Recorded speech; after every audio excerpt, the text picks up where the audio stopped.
I guarantee you've made excuses at some point in your life. They whisper comfort in your ears, shielding you from risk, failure, and the unknown. But where have they gotten you? Have they moved you closer to the life you want? Or have they held you back, shackling your potential and leaving your dreams to gather dust? Excuses aren't just words. They're self-imposed barriers. They sound like, I don't have the time, or I'm not ready, or even worse, I'll start tomorrow.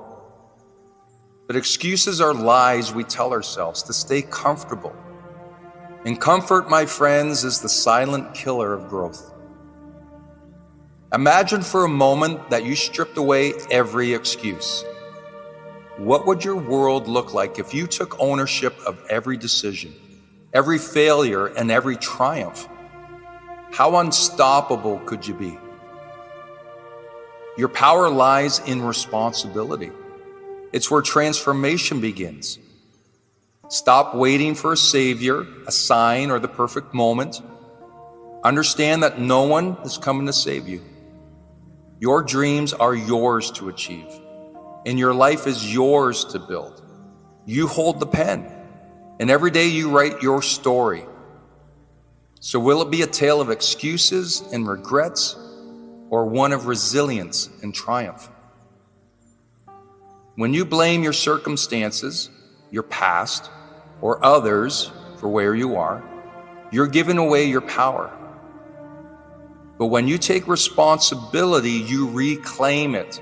You tell the world, I'm in charge here, and I will create the life I want. That's when the magic begins.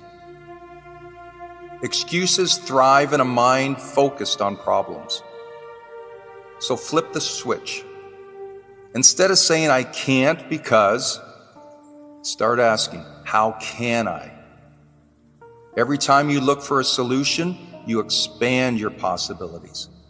Every time you focus on what you can do rather than what you can't, you take a step forward. Progress begins with perspective. Some people say they're waiting for the right time, but let me tell you something, there is no perfect time. Life will never present a moment wrapped in a bow with a tag that says, now is your time. You create that moment. You take messy, imperfect action and figure it out along the way. Because the truth is, the best time to start was yesterday. The next best time is right now. Success isn't handed out like a party favor. It's earned through effort, persistence, and a refusal to quit. You're going to face obstacles. You're going to stumble, but every stumble is a lesson. Every obstacle an opportunity to grow stronger. What matters isn't how many times you fall, but how many times you get back up. Commit to the process.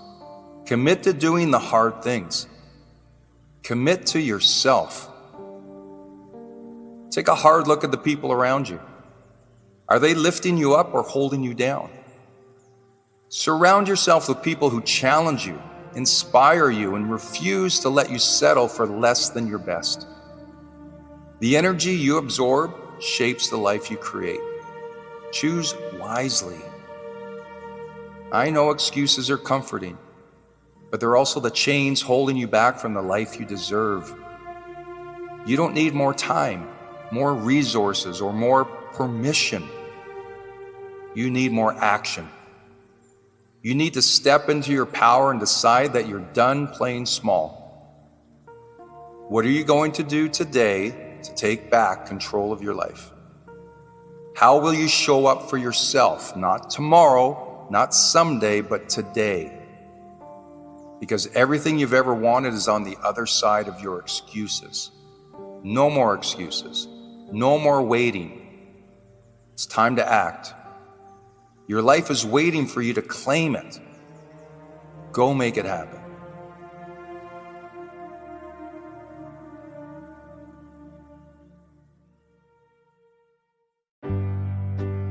In the journey of our lives, there are threads we weave and others we merely observe.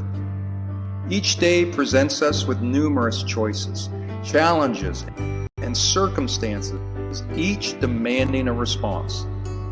Yet amidst this chaotic symphony lies a nuance of wisdom, the power to discern what lies within our control and what does not. As it's been said, success is not about controlling the outcome, but rather mastering the controllables. These words resonate deeply, echoing the timeless truth that our strength lies not in dictating external events, but in harnessing the power within. Let me give you an example of a young entrepreneur named Sarah. Sarah was brimming with ambition and zeal when she embarked on her maiden voyage into the world of business. Armed with a vision and unwavering determination, she set sail, navigating the waters of entrepreneurship. Yet, despite her fervent efforts, she encounters the setbacks and challenges threatening to derail her dreams. In the face of adversity, Sarah finds herself at a crossroads. She could succumb to the siren song of despair, allowing external circumstances to dictate her fate, or she could heed the wisdom of the ages, focusing her energies on the controllables, which are her mindset, her actions, and reactions. With unwavering resolve, Sarah chooses the latter. She channels her energy into honing her skills, cultivating resilience, and nurturing a growth mindset. Instead of dwelling on the uncertainties beyond her control, she immerses herself in the present moment, seizing every opportunity for growth and learning. In the words of Marcus Aurelius, "You have power over your mind, not outside events. Realize this, and you will find strength." Sarah embodies this timeless wisdom, embracing the power of her thoughts and actions to shape her reality. As days turn into weeks and weeks into months, Sarah's perseverance bears fruit. Despite the ever-present challenges, she charts a course of steady progress, inching closer to her goals with each passing day. Her journey is not without its share of setbacks and obstacles, but she faces them with courage and resilience, knowing that true power lies in how she responds. Through her example, Sarah inspires those around her to embrace the same philosophy, to focus on controllables and let go of the rest. In a world fraught with uncertainty and volatility, this simple yet profound truth becomes their guiding light. In the words of orator Eddie Pinero, "You can't control the wind, but you can adjust your sails." Sarah exemplifies this principle, harnessing the power within to navigate life's turbulent seas with grace and resilience. So as we reflect on Sarah's journey, let's heed the lesson that lies within her story. Let's embrace the power of focusing on controllables, our thoughts, actions, and reactions. In doing so, we unlock the key to true empowerment, transcending the limitations of circumstance to forge our own destiny. Life requires more than just following instructions or going through the motions. If you want to grow, thrive, and make better decisions, you need to think critically. And the good news is, critical thinking is a skill, not a talent. It's something you can develop and sharpen with practice. So what exactly is critical thinking? Well, it's the ability to objectively analyze information, challenge assumptions, and make decisions based on logic and evidence, not just emotions or opinions. It's about being thoughtful, not reactive. So let's dive into how you develop this critical thinking skill. First, ask the right questions. At the heart of critical thinking lies one thing: questions. So start asking yourself, what evidence supports this? Is this fact or opinion? What are the possible outcomes? The more curious you become, the better your thinking will be. Don't just accept things at face value, dig deeper. Whether you're listening to the news, reading an article, or making a decision, train yourself to ask, is this really true? Second, challenge your own assumptions. We all have biases, beliefs we accept without question because they're familiar. Critical thinking requires that you identify those assumptions and ask, what if I'm wrong? Think of it like this. Growth doesn't happen in comfort.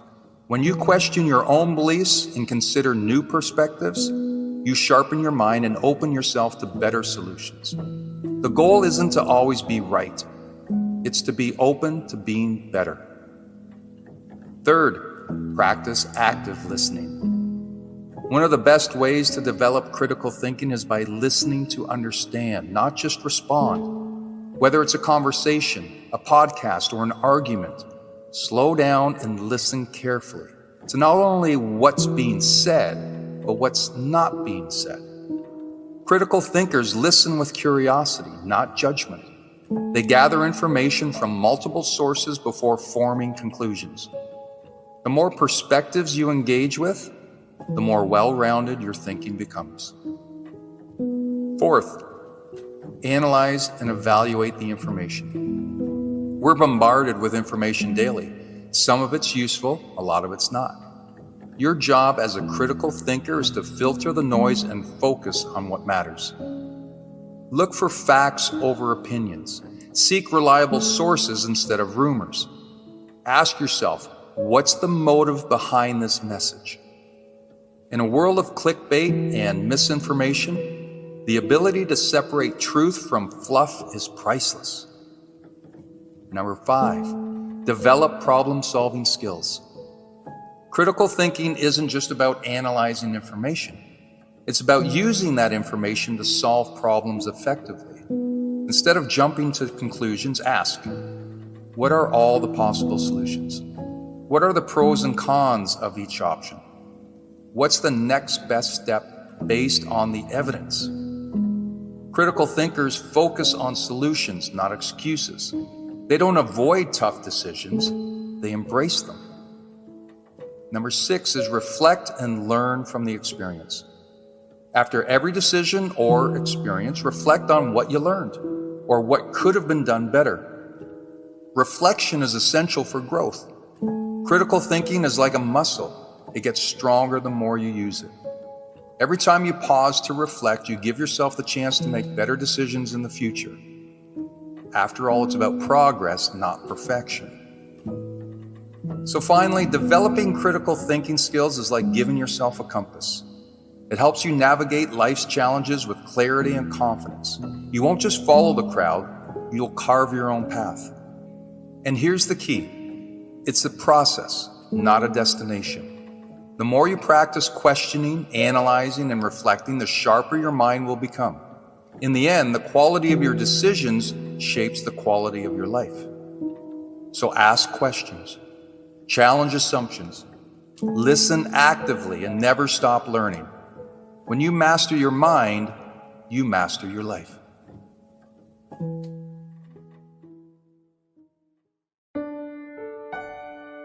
Have you ever stopped to think about the power you hold in each moment? Not just the big life-changing moments, but the small, everyday decisions that shape the course of your life. Decisions are a superpower, one we often overlook. But here's the truth. Every choice you make, no matter how small, is a step that builds your life. The problem is most people don't realize this. Most people are stuck in habits, living on autopilot, victims of their routines. Think about it. How many of your daily actions are done even without thinking?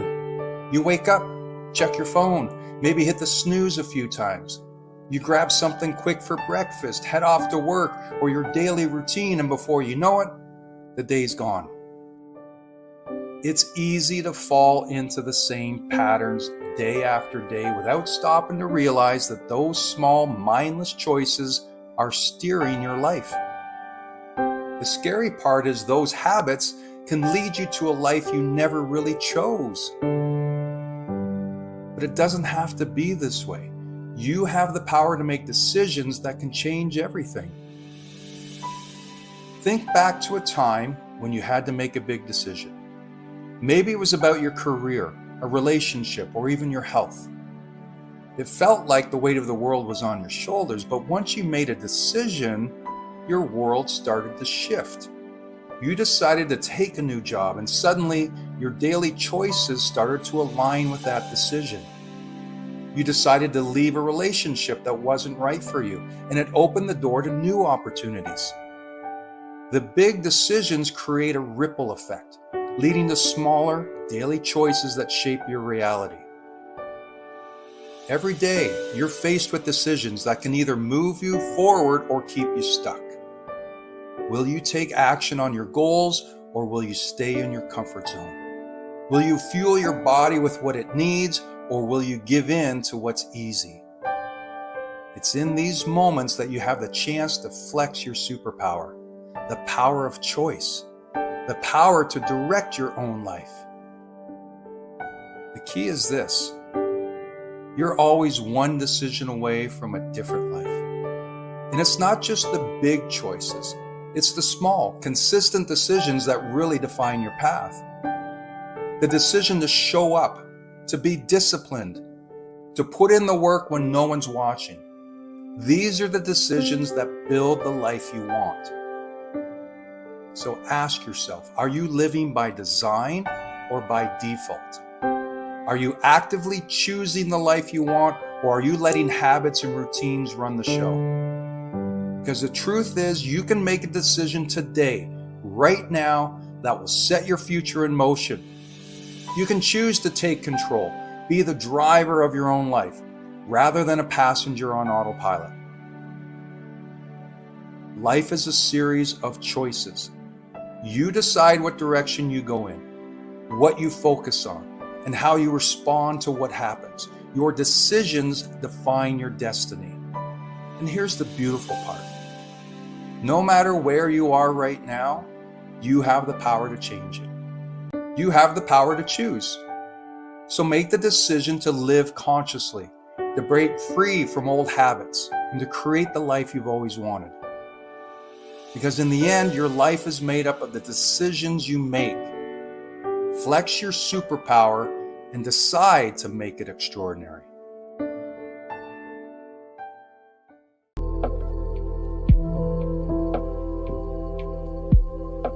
Are you spending your time, or are you investing your time? That's the question that came up in a recent feed, and it got me thinking, because ironically, at that moment when the question was presented, I was aimlessly scrolling, totally unaware of what I was even doing. Yes, even mindset coaches can get caught up in doing mindless things. There's an interesting stat that says people only use their conscious mind 5% of the time, which means that 95% of our daily activity is subconscious. Now, I've been aware of this stat for quite a while, and I even use it in my coaching and presentations, yet here I was, subconsciously spending time on mindless activities. So maybe it was a divine intervention, because when that question came up, it activated my conscious mind. It got me to thinking. If we see time as a commodity, there's a limited supply.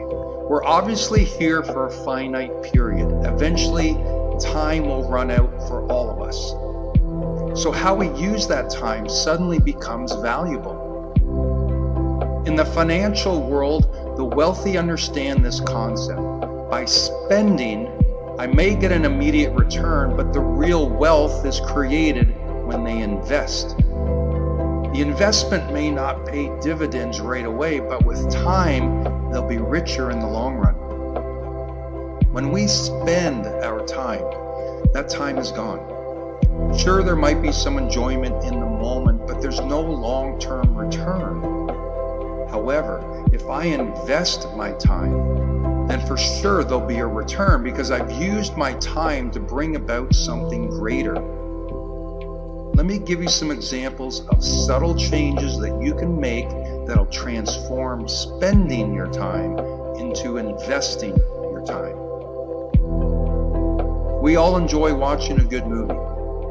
So how about instead of the mindless action flicks, we make a switch to a documentary, something that will empower the mind. One of my favorite things to do is watch sports documentaries. After all, they combine two of my favorite things, sports and the human struggle to overcome adversity. In almost every one I watch, what's highlighted is the athlete's mindset to achieve the greatness. Next, instead of that reality TV show you've been glued to, how about you spend that hour reading about history or biography? There are some great books out there, but I bet you haven't put in the effort. Here's a stat that blows my mind.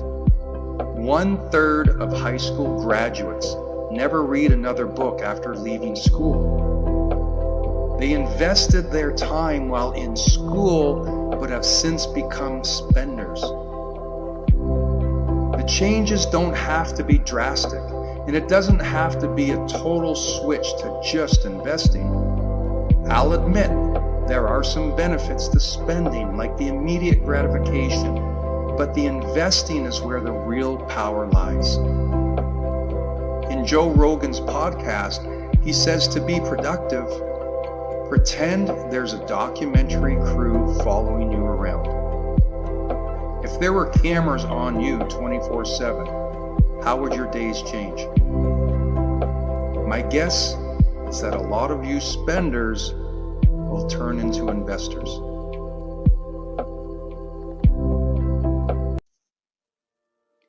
Sometimes when you lose, you actually win. How can two seemingly opposite results occur from a single event? After all, no one likes to lose. Of course, we don't go into competitions or business with the purpose of losing. In fact, I'd say that losing sucks. And prolonged losing hurts way more than just taking the single L. The psychological impact of losing can alter one's identity, shake our foundation, and cause us to delay entering the arena altogether for fear of a repeated outcome. We attach losing with being a loser. So where's the win in the loss? I'd say there's many things to gain in a loss. When I'm coaching teams, I use a saying that fits perfectly here. It goes, we either win or we learn.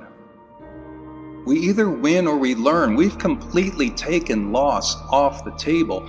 We are not losers if we lose, but rather we will win because we'll learn. There's a lot of good in a loss as long as we learn from it. A loss only becomes a loss if we don't extract the lessons, if we don't learn from the mistakes or feel the pain or hurt. The experience of a loss can be, and I'd say is, more valuable to one's growth than wins could ever be. Because your true character is revealed in losing. How you deal with it and how you respond is completely under your control. What we forget is that by even entering the arena, we are taking a risk if the outcome is win or lose. See, we're already on shaky ground because the outcome is undetermined. But by taking the preposition that we either win or we learn, there is no fear to be had. You're about to become better just by going through the experience. And what a powerful position that is. You can't be broken because even in the worst of times, you are becoming a warrior. You may lose the battle, but you'll never lose the war. Nothing is more frustrating than competing against an opponent that you can't beat because when they get knocked down, they regroup, they dust themselves off, and come back even stronger and more determined than ever. You can now be your most confident self simply because loss is off the table. You either win or you learn. And what a great feeling